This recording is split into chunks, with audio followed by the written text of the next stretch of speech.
সেই নবী মুহাম্মদ রাসূলুল্লাহ সাল্লাল্লাহু আলাইহি সাল্লাম তিনি গরীব ছিলেন না ধনী ছিলেন? কি ছিলেন? নো, তিনি গরিবের ভান ধরেছিলেন, কিন্তু নবীজি গরিব ছিলেন না। তাই যদি হয় আমার মুসল্লি ভাইরা মনোযোগ দেন, অ্যাটেনশন প্লিজ। আল্লাহর নবী একই সাথে 100 উট কুরবানি দিয়েছিলেন। সুবহানাল্লাহ বলেন। এমন কোন পৃথিবীর প্রেসিডেন্ট যারা হজ করতে যায়, আমার জানা নাই, হয়তো আপনারা জানেন নাকি আমি জানি না, মক্কায় গিয়া একসঙ্গে 100 উট কুরবানি দিয়েছে, এরকম কোন ইতিহাস আছে? জানেন কেউ? আমি জানি না। আল্লাহর নবী ধনী না গরিব? আল্লাহর নবী যেখানে হাত দিলে পরে মাটি স্বর্ণ হয়ে যায়। সুবহানাল্লাহ। হযরত সালমান ফারসি রাদিয়াল্লাহু তাআলা আনহু তিনি নবীজির কাছে গিয়ে বললেন, হুজুর আমি যার গোলাম, সে আমাকে কয়েকটা দাবি দিয়েছে, যদি আমি পূরণ করতে পারি আমাকে মুক্তি দিয়ে দিবে। এক নম্বরে দাবি, ওনার একটা জায়গা খালি পড়ে আছে, ওই জায়গার মধ্যে খেজুর গাছ লাগাইতে হবে একসঙ্গে 40টা। কয়টা? একসঙ্গে 40টা গাছ একসঙ্গে লাগাইতে হবে, একসঙ্গে বড় হবে, একসঙ্গে খেজুর ধরবে, আবার একসঙ্গে খেজুর পাকবে। আল্লাহু আকবার। এটা কি সহজ কথা? দুই নাম্বার, তিনি আমার কাছ থেকে, আমি তো গোলাম, আমার কাছ থেকে কোনো টাকা পয়সা নাই, 3.5 কেজি ওজনের একটা স্বর্ণের টাকা চেয়েছে, যদি আমি দিতে পারি আমাকে মুক্তি দিবে। আমি এখন কোথায় পাবো?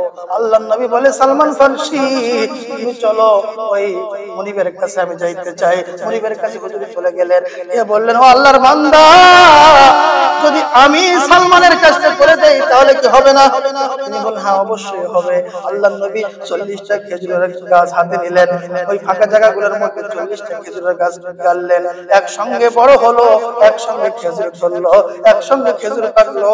এখন পর্যন্ত মক্কার জমিনে ওই খেজুরের গাছগুলো রয়ে গেছে। দুই নাম্বার, 3.5 কেজি ওজনের স্বর্ণের চাকা চেয়েছিল। আল্লাহর নবীর কাছে একটা ডিমের মতো, ছোট্ট একটা মুরগির ডিমের মতো স্বর্ণ হাদিয়া এসেছিল। সালমান ফারসিকে ডাক দিয়ে বললেন, ও সালমান, তুমি যখন ইসলাম গ্রহণ করো তখন তোমার বয়স ছিল 120 বছর। কত? খেয়াল রাখবেন, 120 বছর।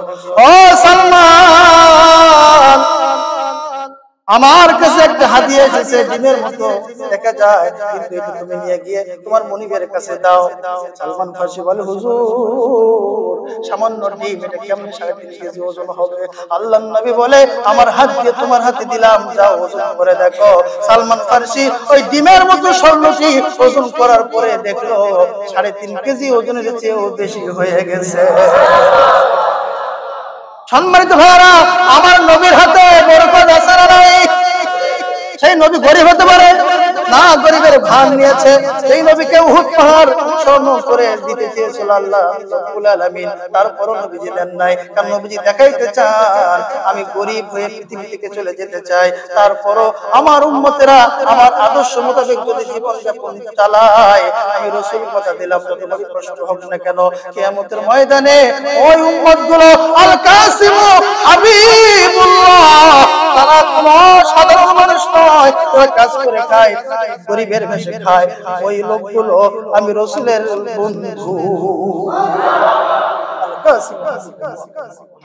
সম্মানিত ভাইরা, আল্লাহর নবী তাহলে বুঝে গেল গরিব নয়, পৃথিবীর শ্রেষ্ঠ ধনী, পৃথিবীর শ্রেষ্ঠ ধনী, শ্রেষ্ঠ বাবার মধ্যে শ্রেষ্ঠ বাবা, রাজনীতিবিদের মধ্যে শ্রেষ্ঠ রাজনীতিবিদ, জোরে বলা যায় না সুবহানাল্লাহ।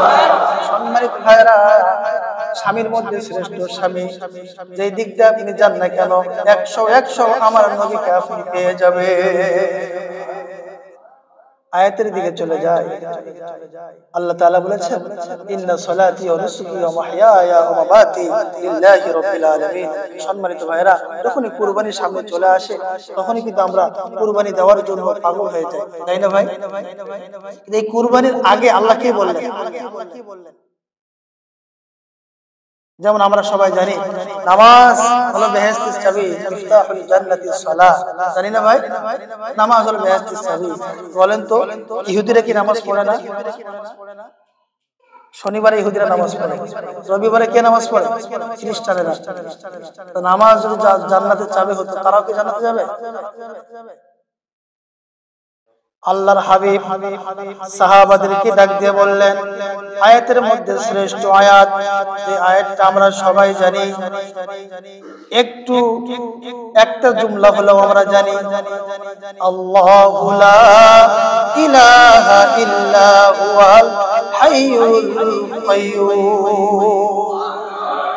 আয়াতুল কুরসি, ওই আয়াতের মধ্যে 10টা জুমলা, 10টা বাক্য আল্লাহ রাব্বুল আলামিন দিয়েছেন। আল্লাহ লা ইলাহা ইল্লাহু, আল্লাহু আকবার। এখানে দিয়েছেন আল্লাহু লা ইলাহা ইল্লাহু। আরেক জায়গায় সূরা 26 পারার মধ্যে, সূরা ফাতহ 26 পারার মধ্যে 14 পৃষ্ঠার প্রথম নাম্বার আয়াতটি মুহাম্মাদুর রাসূলুল্লাহ। এখানে লা ইলাহা ইল্লাল্লাহ, এখানে মুহাম্মাদুর রাসূলুল্লাহ। বলেন তো ওটা কালেমা তাইয়্যিবা মিলে গেল কি গেল না?